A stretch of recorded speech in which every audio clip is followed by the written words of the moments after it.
Hello सबैजनालाई स्वागत छ फेरि पनि मेरो यो भ्लगमा। म चाहिँ ब्याङ्ककतिरबाट आज घुम्दैछु यतातिर नाइट।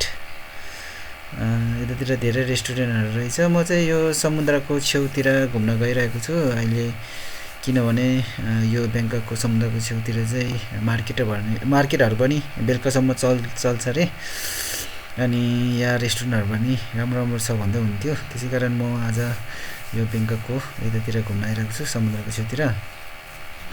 तपाईँहरूले देख्न सक्नुहुनेछ यो चाहिँ सबै समुद्रको छेउमा हो। अहिले चाहिँ हामी यहाँ समुद्रको छेउतिर छु। एकदम रमाइलो ठाउँ रहेछ, टुरिस्टहरू पनि टन्नै आउँदो रहेछ यतातिर। हामी यतापट्टि भित्रपट्टि चाहिँ मार्केटहरू थियो, अब हामीले घुमिसक्यो। अहिले चाहिँ हामी समुद्रको छेउमा आएको छु भने यहाँ चाहिँ एउटा खाडीको चित्र मजाले लाइट राखिरहेको रहेछ।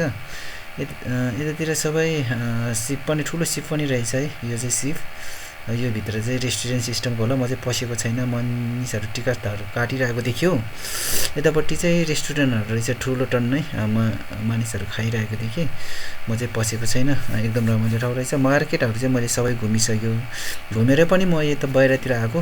एकदम रमाइलो ठाउँ रहेछ। उतातिर खेल्ने ठाउँहरू पनि रहेछ। यो चाहिँ खेल्ने ठाउँहरू बनाएको हरेक ठाउँ होइन, हरेक सिस्टमले बनाएको रहेछ यो समुद्रको छेउमा। किनभने योबाट उता अहिले चाहिँ अँध्यारो भएको कारण केही पनि देख्न सकिएको छैन, त्यति धेरै देख्न सकिएको छैन। यहाँ रेस्टुरेन्टहरू चाहिँ हल्का देखिएको छ भने होइन, मेरो क्यामेराले यतापट्टि गएर यो खरायोभन्दा उतापट्टि म जाँदाखेरि चाहिँ मैले समुद्रहरू, पानीहरू राम्रोसँग देख्न सकेको छैन। रेस्टुरेन्टहरू चाहिँ देख्न सक्छौ होइन। म चाहिँ अहिले हिँडिरहेको छु अलिकति, त्यसै कारण भिडियोहरू अलिक ब्लर आएको होला सायद।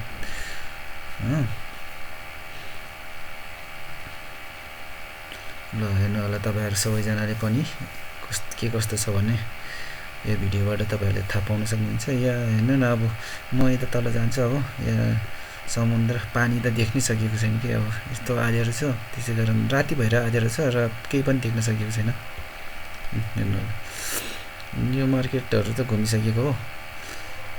एकदम राम्रो ठाउँ रहेछ है। यो मेरो पहिलो भ्रमण पनि हो। एकदम रमाइलो भइरहेको छ मलाई चाहिँ थाइल्यान्डको। यहाँ चाहिँ अहिलेको नयाँ राजाको प्यालेस अरे यतातिर।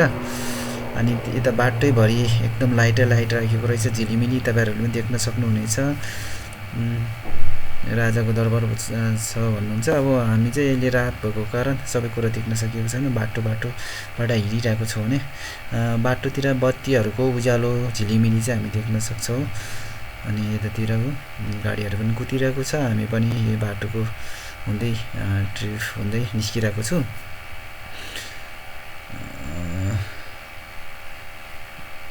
अहिले चाहिँ थाइल्यान्डमा 10औँ राजा रे।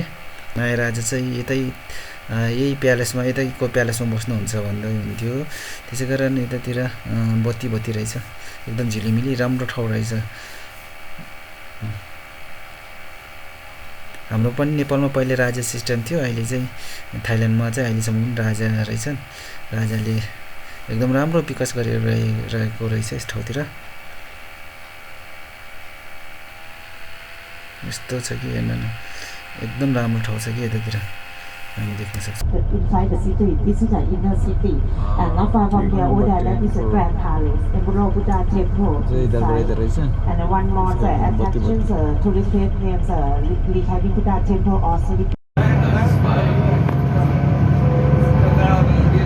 So basically, it's not that significant.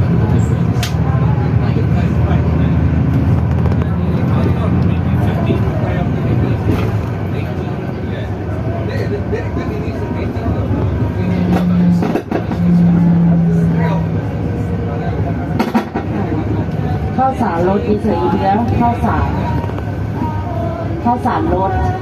Compare with the Philippines experience. Drinking, dance, entertain, room, and drink and dance like this. Nightclub. Have many bar here, and drink, and if you listen music and dance, you can be here. Less than the foreign.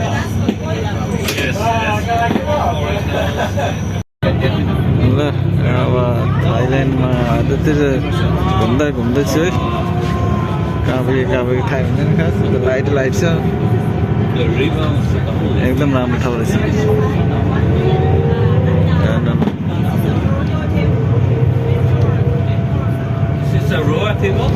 दुइटै बत्ती हो रहेछ